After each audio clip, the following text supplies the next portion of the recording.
Namaste everyone. Today I'm very pleased to share with you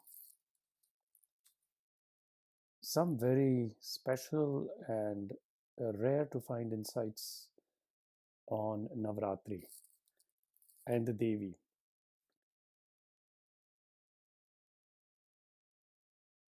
These are some of the deepest secrets and esoteric knowledge associated with the Shree Vidya. And just like the Brahma Vidya, these are not to be found in any book, and they can only be spoken of from the standpoint of Anubhava. So they are received by Devi's grace, and one is led to the grace of the Devi by the Guru. It is the Guru who shows the path through the Hatha Yoga, Raja Yoga, Kundalini Yoga, the Shree Vidya Tantra, and reveals the glory of Devi in all her majesty.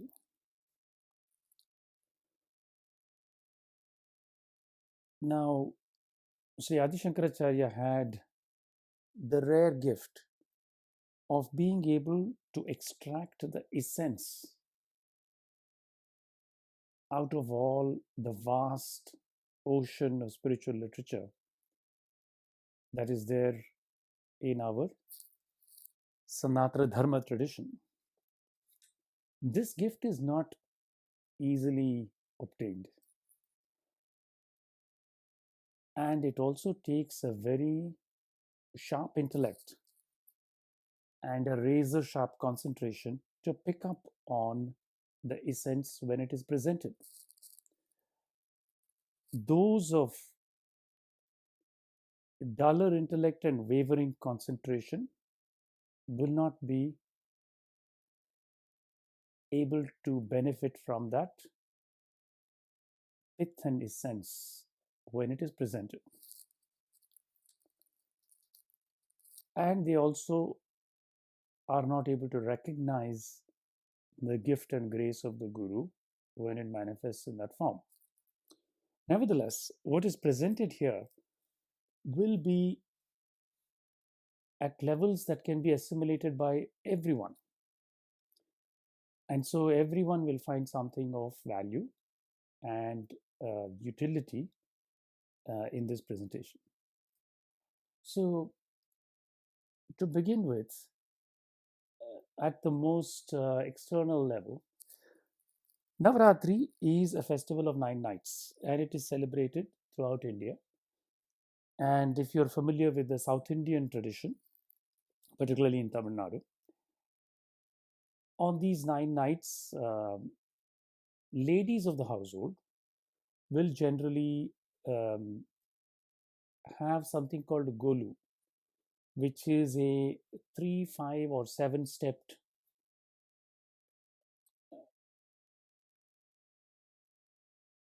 arrangement of various figurines arranged in a step like fashion. And then the tradition is in the evening, they will invite all their other lady friends in the neighborhood to come over and sing songs, offer devotions to Devi through singing songs, and then various special and unique preparations such as shundal, particular types of chanas will be prepared at this time and served. And everybody has a good time and takes exchanges small gifts and fruits and other things offered as prasadam, which have been done in pujas to the Devi by the person inviting, either in the presence of everybody or sometimes even beforehand. And so it's a very jolly, festive, and social occasion. This is the general understanding of Navratri. The other unfortunate misunderstanding of Navratri is that it is a ladies' festival and that men have nothing to do with it. This is a very big mistake. Now, the external and cultural aspects of Navratri are very important. I'm not intending to imply that these are not significant. They are extremely important. It is by virtue of following these traditions and these cultural activities that the women of India and Bharat have managed to sustain the transmission of cultural, religious, and spiritual values to their children. Men should, with great devotion, worship Devi, and through that, they will win the favor of all wise women. And the worship of Devi also serves as an armor. It is also a kavacha, and that protects them from all evil in the world that appears in various forms and temptations and snares. So, therefore, the Devi worship is very important for both genders, men and women. And let's now think a little bit about the timing of the Navratri and what that signifies. So, first of all, as you know, that the Navratri occurs in the Dakshinayanam. So, at this time in the Brahmanda, the cosmic energy is traveling downward towards Earth, towards Bhuloka. And this is why the Devi is very accessible on those 9 days. Now, it is Devi is there at all times and is available in all places to the person, to the true devotee whose mind is open to her. She is always willing to grant her grace. In fact, the very mind is through her grace only. But for the average human being in Bhulokam, living on this earthly planet, this time her presence and grace are very easily obtained. Now, in the Uttarayanam time, the cosmic energy is flowing upward from Earth, and at this time you will find that gurus and sadhus will normally not be delivering much discourses.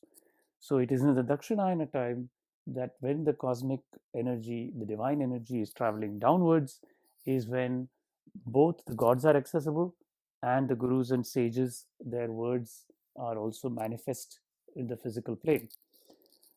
Now, the timing of this is very interesting. There are, of course, two Navratris. There is also a Vasant Navratri, much less well known, but we are referring now to the Sharad Navratri, which will be celebrated in the Ritu of Sharad, the bi-monthly season, September, October. And it is the first 9 nights, Navratri, Nava is 9, Ratri is night, of the Shukla Paksha, the bright fortnight of the moon, or of the month when the moon is waxing. And in the lunar month of Ashvayuja, or the month of Ashwin. Now, it is interesting to note that Ashvayuja follows Bhadrapada Masa. And in the Shukla Paksha of Bhadrapada, Chaturthi, 4th Tithi, is when we celebrate Ganesh Chaturthi. Now, those of you who have followed my earlier and other descriptions of the worship of the gods will be familiar that those with anubhava and intimate knowledge of these matters, of these esoteric knowledge, do not worship all the gods in any fashion or in any order. The path of sadhana, when successfully traversed, clearly shows that the worship of Ganesha is the first step. It is only through the worship of Ganesha at the Mooladhar that the first level of ignorance is removed, prana enters the Sushumna, Kundalini Shakti is awakened, and Devi can be propitiated, her grace can be obtained, she can be seen, and she will then bestow her grace and save the devotee.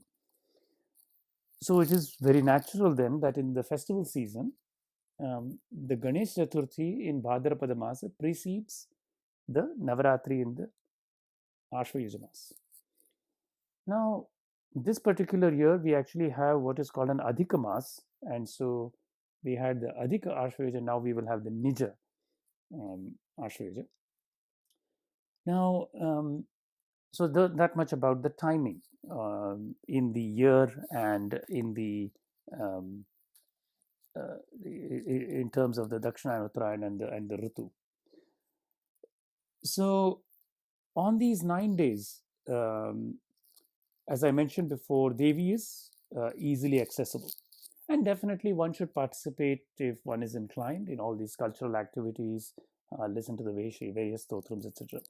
But for the sincere sadhaka, there is a very special time.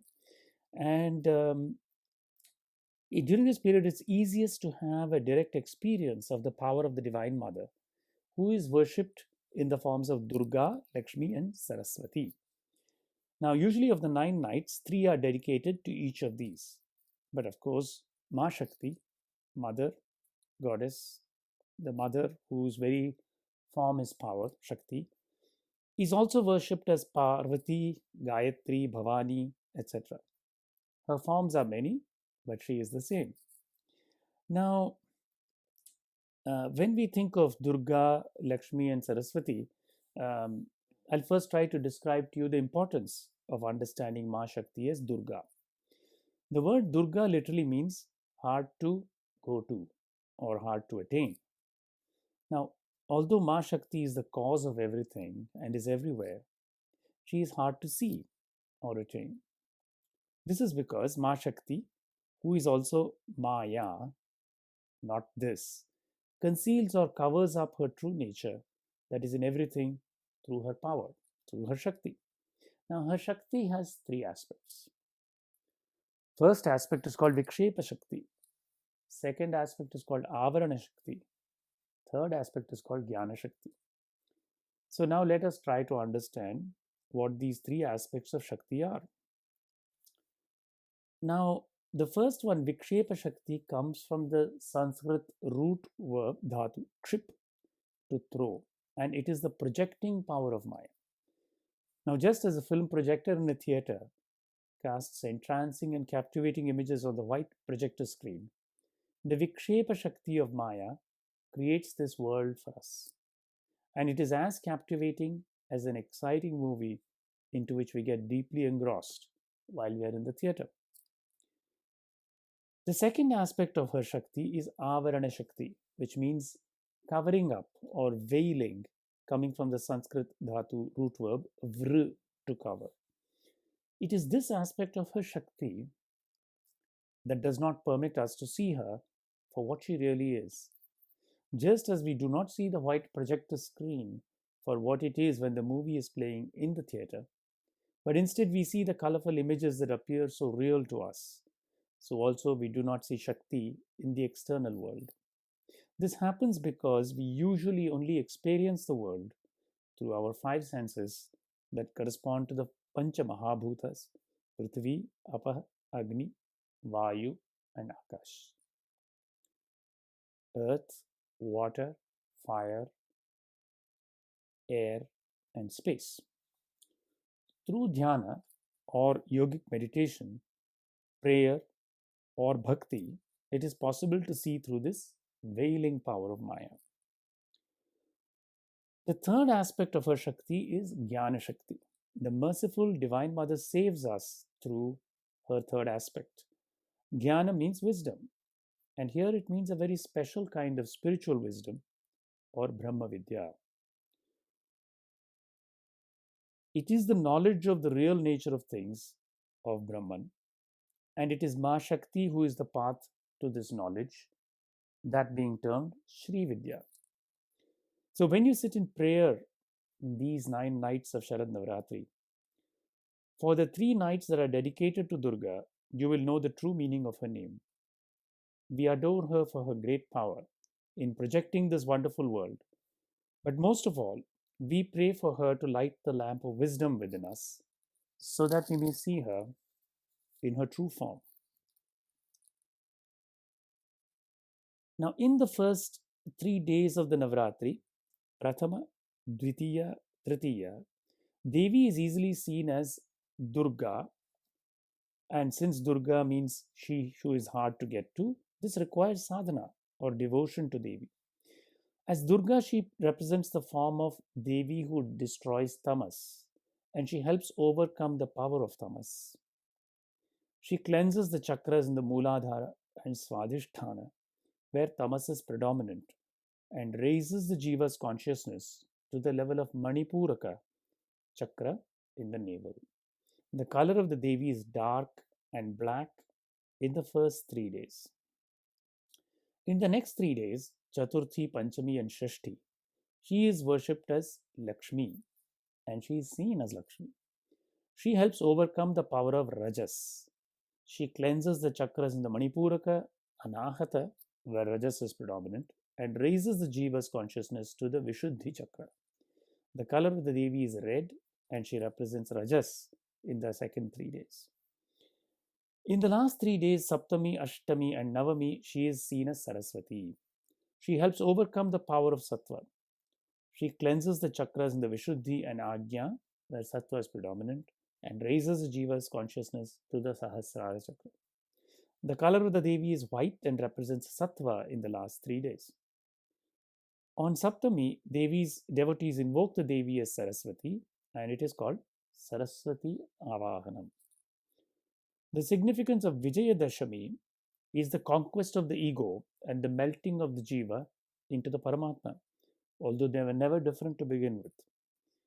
It is the end of avidya. It is indeed a great spiritual victory and the conquest of the demons of the senses and ego.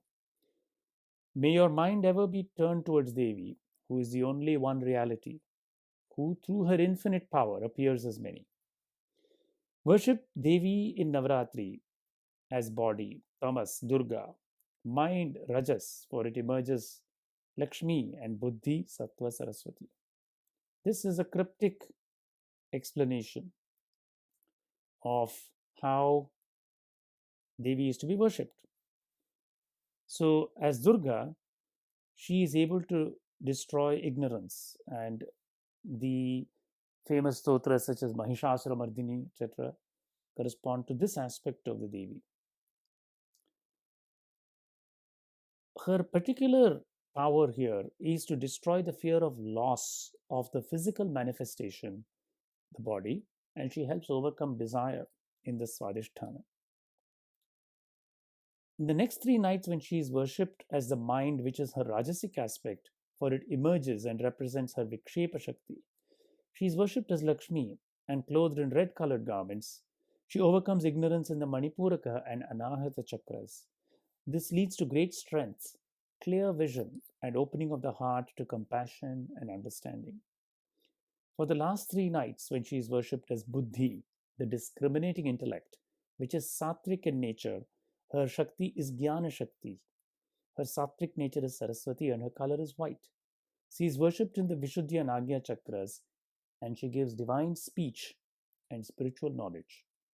So in this way, Devi helps us traverse through the koshas, Annamaya, Pranamaya, Manomaya, Vijnanamaya, until one reaches the Anandamaya kosha. On Vijayadashmi, she is worshipped in complete silence in her Nirguna aspect at the Sahasrara chakra. There is no color, no sound, or guna here. Now, all these beautiful things are also described in great verse in the Lalita Sahasranamam. Now, that is 1008 names of she who plays, Devi in her playful aspect. But I will touch upon just the saram. What is the essence of the Lalita Sahasranam?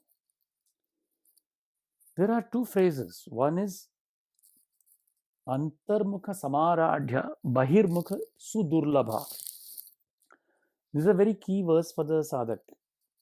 What it means is that to the one whose mind is turned inward, she is easy to attain and easy to worship. But to the one whose mind is turned outward, constantly distracted by various things, by the multiplicity, to that one, she is very difficult to attain. Second very important phrase and saram of the Lalita Sahasranamam, Bindu Tarpana Santushta. What this means is that by offering tarpanam, by offering one's consciousness at the bindu, at the highest point where the mind and the prana meet. There she is satisfied, and then she leads the sadhaka to her consort. So these are the very essential and esoteric meanings of the Navratri. And of course, it is enjoyed at different levels. But overall, for sincere devotees, it's a very special time, a very delightful time, a time of blissful meditation, a time of great spiritual attainment, a time of enjoying the grace of the Devi. So may Devi bless you. May you understand the external aspects of her worship in the Golu, which is actually a representation of the Saptalokas when done properly with intelligence and guidance. Or otherwise, you will see a random assortment of objects there, depending on the wisdom and thought that has gone into it. Nevertheless, the traditions continue, the traditions make us seek their deeper meaning, and they serve a great purpose. And may they be great joy and all praise to those who follow the Navratri in whatever form, be it external, with whatever level of understanding. Still, it is good. If done with greater understanding, it is better. And may you all benefit from the glorious time of Navratri. Om